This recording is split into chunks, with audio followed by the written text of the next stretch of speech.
my process of storytelling, um, it's interesting to me because I almost believe, well, not I almost, I believe that my stories are almost separate and distinct, organic things from me. And that what happens in the writing process is almost as if I receive a story um, to polish and present to the world. And what I'm doing when I am sort of trying to decipher how best to present that story, I'm putting myself and my skills, whatever those might be as a writer, in service to that story. Now, how that raises interesting questions when it comes to matters of identity, because yes, we all accept and agree that stories can reflect where we are, but especially if where we are is perhaps not an ideal place or not a good place, then I think our story should also point us in the direction in which we need to go, where we need to travel. And some of my stories, like Zora Neale Hurston said, there are years that ask questions and there are years that answer them. I think a lot of my stories ask questions, um, and are about holding up a mirror to the individual, to the person reading, um, and raising questions about whether that reflection is what it should be and what is the direction in which we need to go.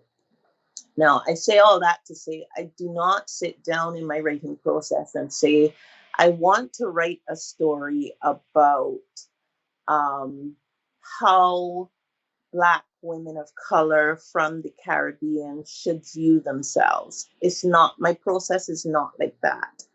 It is more about making an observation about certain aspects of existence as a Black woman in the Caribbean, and my my desire to reflect those stories in a way that asks us whether that should be the reflection and if we're satisfied with that and where we should be going. So um, having identified that is my process when it comes to matters of identity, I will never forget. I went to do my master's in writing in the UK. Excellent, excellent program. Had a wonderful time. I was the only person of color in my class. I was also the only person from the Caribbean, and I had some really interesting experiences. I remember we were doing a short story module, and what we had to do every week in workshop is that we would have one particular student from the class bring a story from another writer to share with the class, and then also share a story of their own for critique that I'd written, that the student had written. Um, and, being the only person of color and the only woman from the Caribbean in that class, was an interesting experience in terms of identity, because I started off feeling I had to represent the Caribbean woman of color in this class. And it was very much so when I had to choose stories to bring to class, it had to be a Caribbean story. It was almost like I felt like, this is who I am, this is where I'm coming from, and you all need to understand and appreciate that. So, that was interesting for a while. And then when it came time for me to actually submit my story for critique, I did a story based on a rum shop, which is, a feature of the cultural landscape in Barbados. These shops, it's something like an English pub, but it's very much our version of that. Um, So, it's very much considered an aspect of Barbadian cultural life. And I based this story in the rum shop. I put in things about what we call kadooment, which is a kind of carnival. Um, and it was very much like I felt I had to represent this perspective. And I remember going into this class and reading this story. And when the tutor asked for comment and critique from other students, this one student, female student, white student, said to me, well, I couldn't understand, I couldn't make head or tail of it. So, you need to have a glossary or something because I didn't know what you were talking about.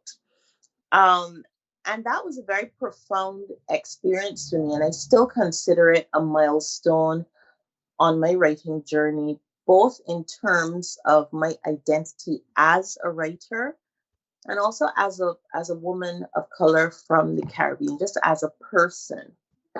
And I was stunned because she essentially was saying that she wasn't able to finish this story because she couldn't understand some of the cultural references. And I said to her, I grew up on Enid Blyton's stories.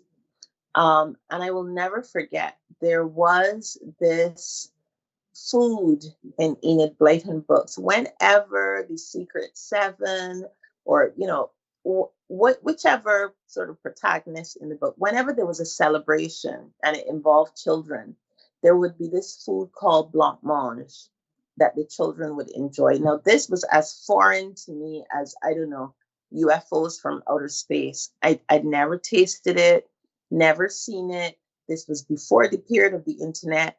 I didn't know what they were talking about, right? But I approached that book and that story with respect, and I understood that it was a food because of the way the story was written. And I understood that it was also a food that was consumed at times of celebration. It was something children enjoyed. It seemed as if it was sweet. Um, but I approached this story with respect and understood that I didn't have to taste it to know, or to see it to know exactly what it was. Like I said, this was before the age of the internet.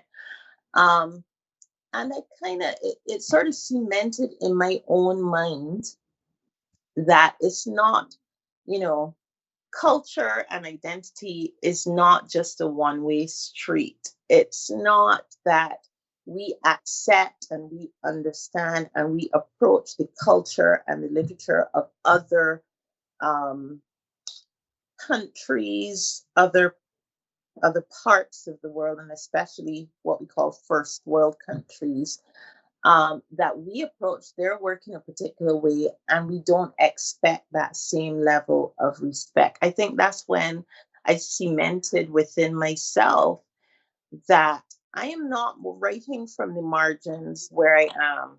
There's no writing from the margins for me, because accepting any designation of my work as coming from the margin means that I accept that a particular perspective is central to the literature of the world, and I don't accept that. I think that world literature and the world generally is enriched by a number of different perspectives, cultural perspectives.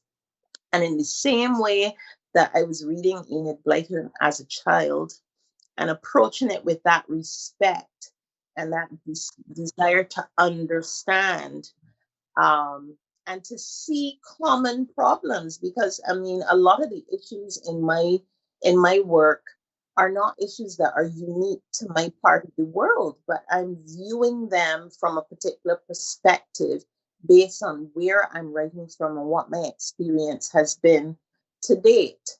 Um, so for me, I think that was one of the experiences that cemented my perspective on identity, not only as a writer, but as a member of the diaspora, as an Afro-Caribbean um, woman writer, and demanding that respect.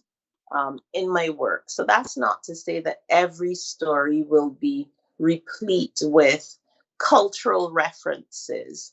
It really depends on the story. And at the end of the day, for me, the story is paramount. But that was a critical aspect of my learning and my development as a writer as it relates to identity in the Caribbean. I know I can go on a bit, but I thought I'd share that with you. I wanted to share that experience with you because I think it was so critical. You know, that was one of the milestones in my development as a writer when I really started to grapple with the issue of identity and what it means to be me, and to be me as a writer and to be me writing from this space and sharing my work with the global community.